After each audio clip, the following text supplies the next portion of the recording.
Iată împăratul tău vine la tine, călare pe una zi. El ți-aduce ție răscumpărarea și harul său divin.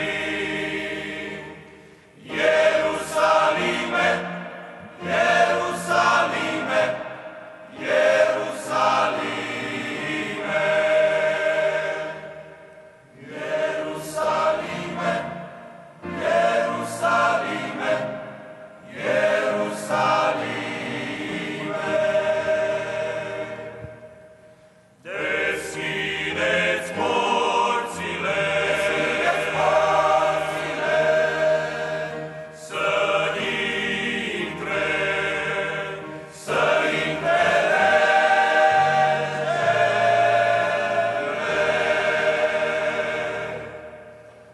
oameni cu ramuri de finici, copii cu flori au venit, să-i aștearnă covor de flori, covor de haine și flori, covor de haine și flori. și tot Ierusalimul s-a ridicat ca să-l vadă, ca să-l vadă pe Marele Împărat. Și toți au strigat, Osana, Osana, Osana. Binecuvântat să fie, binecuvântat al Ierusalimului slăvit Împărat. Cu adevărat, Osana, pentru regele slăvit, ce pentru suprema jertfă Dumnezeu l-a pregătit. Ce vântul aleargă trist pe străzile rămase pustii, de ce alaiul s-a sfârșit și n-au mai rămas nici copii.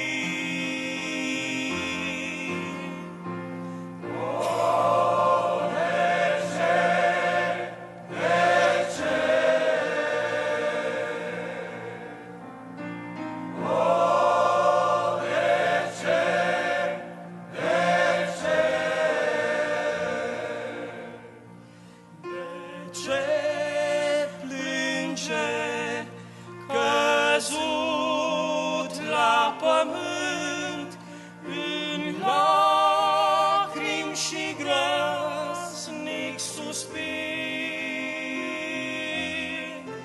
De ce, Tată, o Tată Sfânt, mi-ai pus în pahar doar pe lin?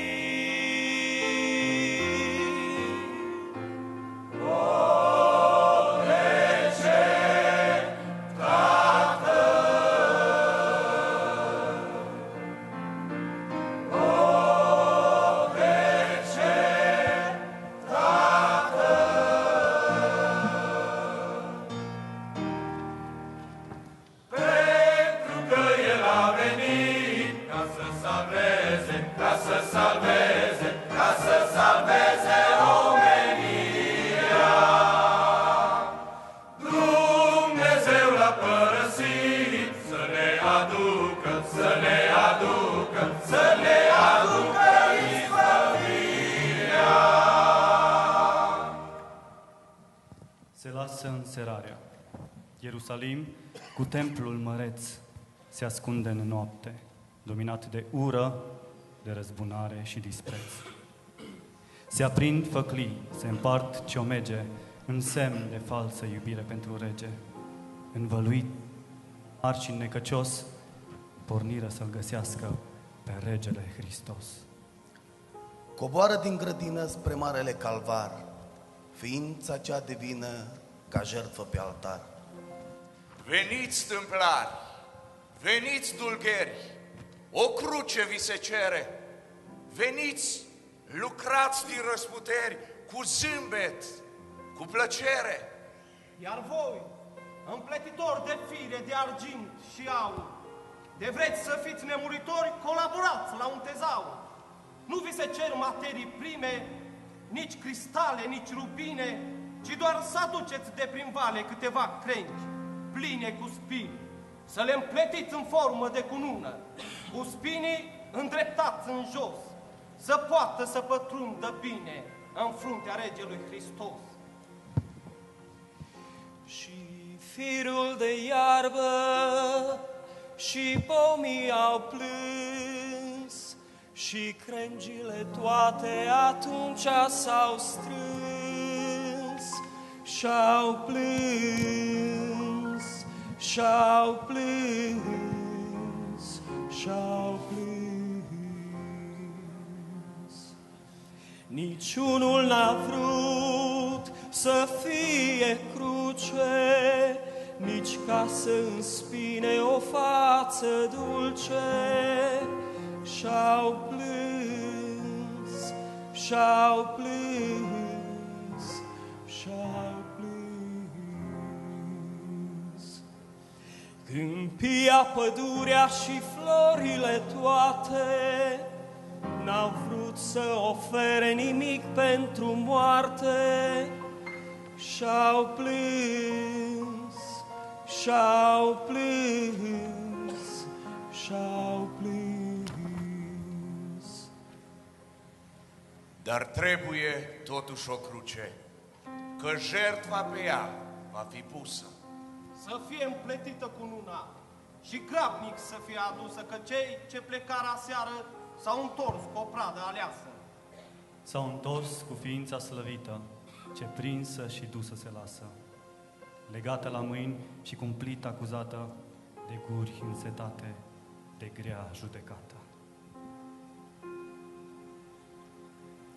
Și noaptea încet, încet se scurge și zorii zilei din urmă ajunge și toată lumea de jale se umple și zorii sunt triști,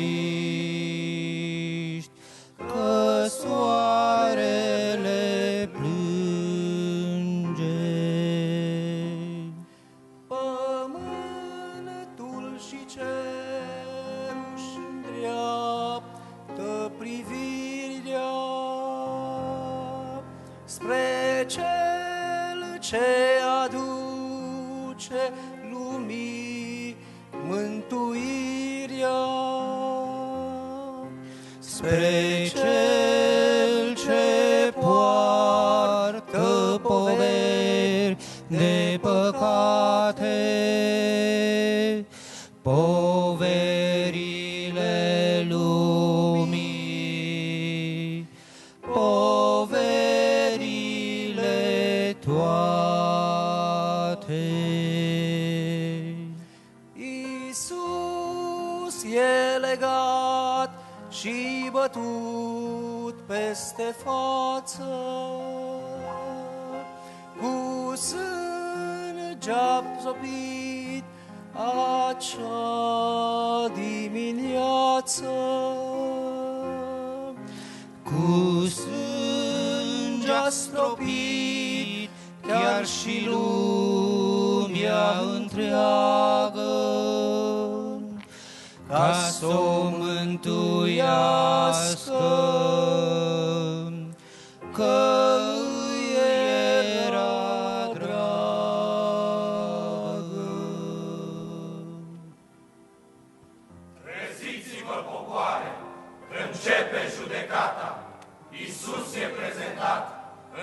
fața lui Caiafa. Strigați cu toți în cor și faceți semn cu mâna, să-i se dea crucea, să-i se dea cununa. Strigați cu toți în cor, dați mâna cu iudeii și o sândiți pe cel venit din partea Galilei. Învinuiți-l și acuzați-l de tot ce-i rău sub soare, să cadă asupra lui o sânda cea mai mare.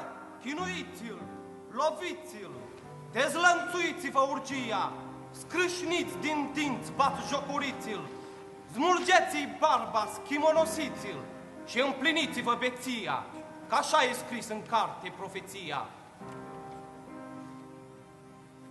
Nu mă plângeți pe mine, omul cel verde, că dacă cu mine așa s-a întâmplat, ce va fi cu voi, omul cel uscat? Fiice ale Ierusalimului și neamuri ale pământului. Fiice ale Ierusalimului și neamuri ale pământului. Nu mă plângeți pe mine, omul cel verde, că dacă cu mine așa s-a purtat, ce va fi cu voi, cel plin de păcat? Fiice ale Ierusalimului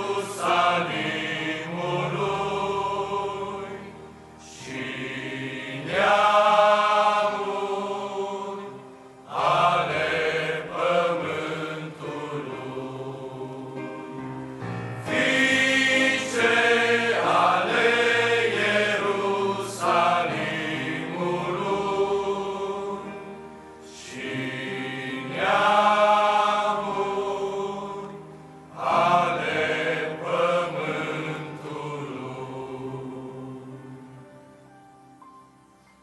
Ascultă-le, Pilat, măcar a 10-a oară, omul acesta e vrednic să moară.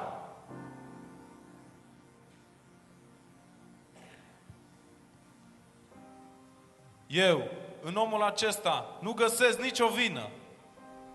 S-a făcut pe sine Fiul de Dumnezeu. Păcatul acesta nu e destul de greu? De ce i-a spus cununa cea de spini și haina de ocară? Iată, vă spun și a 3-a oară, nu-i vinovat și atunci de ce să moară? În legea noastră scrie și scris rămâne în veci, așa că trebuie să moară. Nu ai ce să alegi. Aveți aici pe Baraba, tâlhar și criminal. E drept să-l judecați, puteți să-l condamnați. Tu nu ești prieten cu Cezarul. Pilat din Pont, eliberează-l pe Baraba. Îl vrem pe Baraba. Îl vrem pe Baraba. Îl vrem pe Baraba. Dar ce să fac cu Iisus, care se numește Hristos? Răstignește-l. Răstignește-l. Răstignește-l. Răstignește-l. Biruința a fost de partea celor tari, a celor preoți și a celor cărturari, ce și adormiră conștiința și în taină i-au semnat sentința. Părinte Ceresc, e fiul tău căzut sub cruce și nimeni din cer putere nu-i aduce. Povoara e mare și drumul e lung, iar prietenii lui de el se ascund. Nu-i nimeni aproape din cei ce-l iubesc, ci numai o ceată ce crud îl urăsc. Vino, Simone, vino din Cirena, vino spre Golgota, că Iisus s-a prăbușit. Vino, Simone, vino din Cirena, vino de ia tu crucea, că ceilalți l-au părăsit. Vino, Simone, vino din Cirena, vino de ia tu crucea, că Iisus a obosit. Vino, Simone, vino din Cirena, vino spre Golgota, că El va fi răstignit.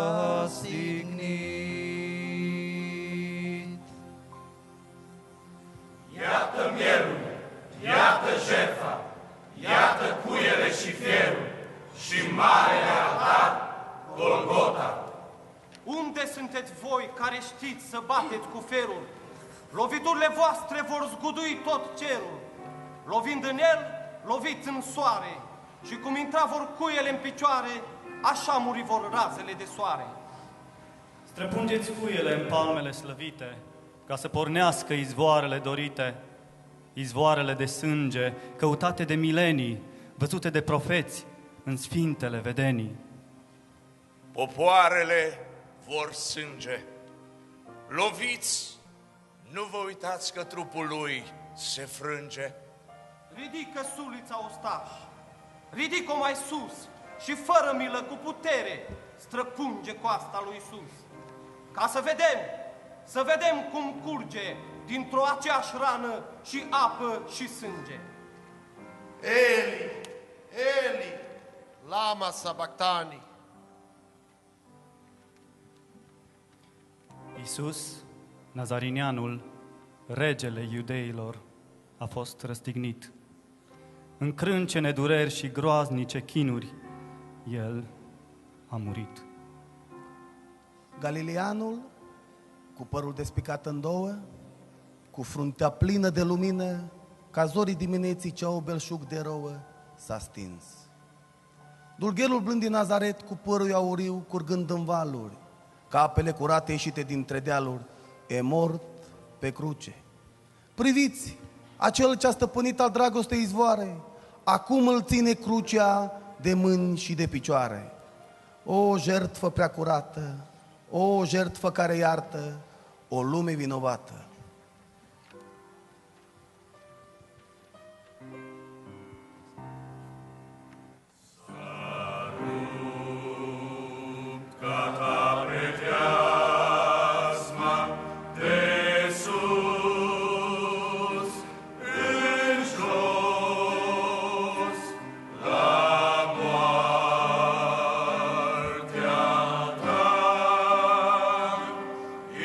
Iisus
sfânt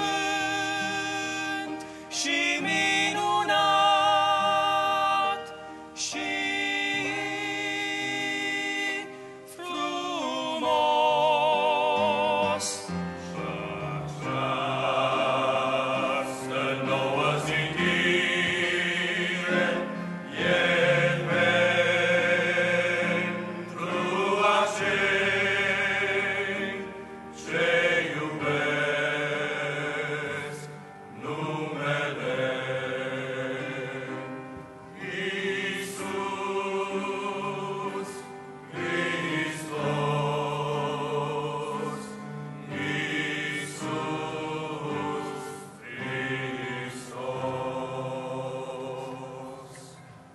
Cutremurați-vă cu toți în fața răstignirii, cum s-a cutremurat pământul în ziua ispășirii. E rândul tău să te cutremuri. Acum, când vezi că în locul tău, prin câte chinuri și ce moarte a trecut Fiul lui Dumnezeu. Întunecarea din vremea jertfei sfinte s-a cuibărit în suflet și în minte. Dar nu vedeți la Golgota, popoare, că s-a făcut lumină, lumină și splendoare? Căci cel ce a fost mort s-a preschimbat în soare.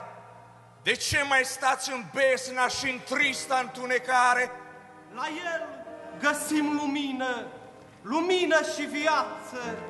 O, Doamne, fă să fie pentru toți o sfântă dimineață. Veniți la Golgota, popoare, e locul cel mai luminos. Acolo strălucește jertfa și chipul lui Iisus Hristos. Acolo se adună toți sfinți într-o unire, care prin sânge viața și-au spălat. Să strige sfinții Tăi, o Doamne, ca să răsune cum n-a mai răsunat. Strigați prin Duhul Sfânt ce v-a fost dat, spre slava celui ce v-a botezat. Strigați! Hristos a înviat! Strigați! Hristos a înviat! Strigați! Hristos a înviat! De moarte și o sândă, cine va scăpa? Hristos care a înviat! Hristos care a înviat!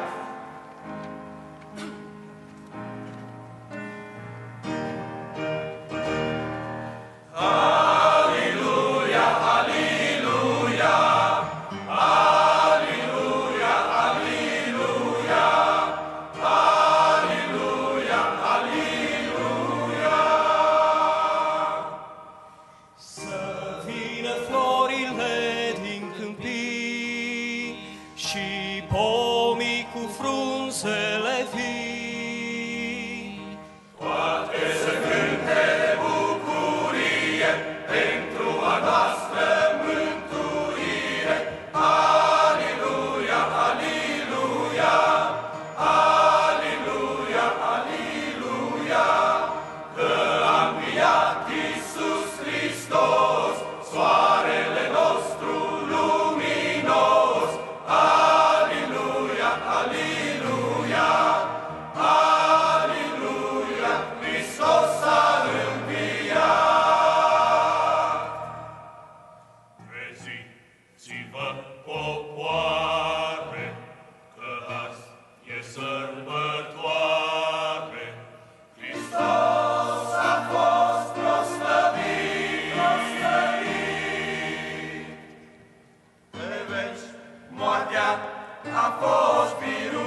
invit să ne ridicăm în picioare și zicem: lăudat să fie Domnul pentru Hristos cel înviat.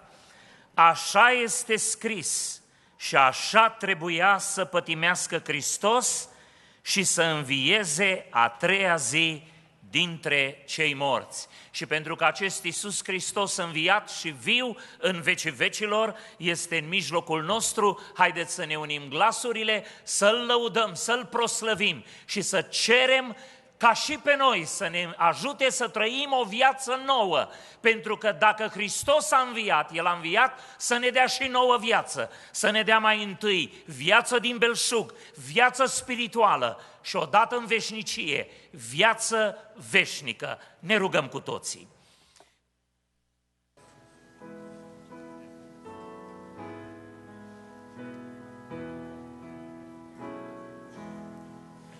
Hristos a înviat din morți, cu moartea pe moarte grătând, și celor morite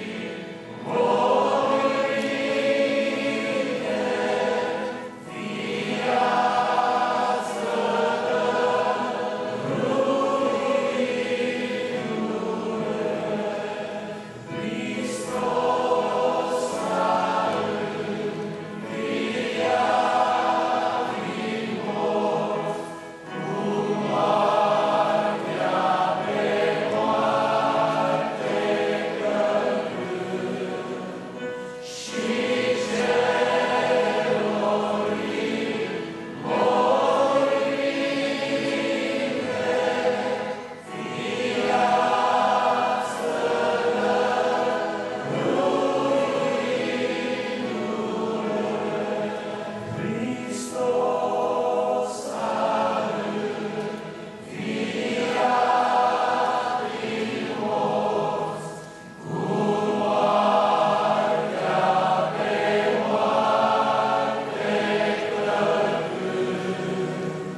Hristos a înviat! Hristos a înviat! Domnul să ne binecuvinteze pe toți și să ne ajute nu numai să ne salutăm o zi, ci în fiecare zi, prin viața noastră, să dovedim că Iisus Hristos este viu. Vă încredințăm în brațul Domnului și vă dorim o seară binecuvântată cu El. Adunarea este liberă.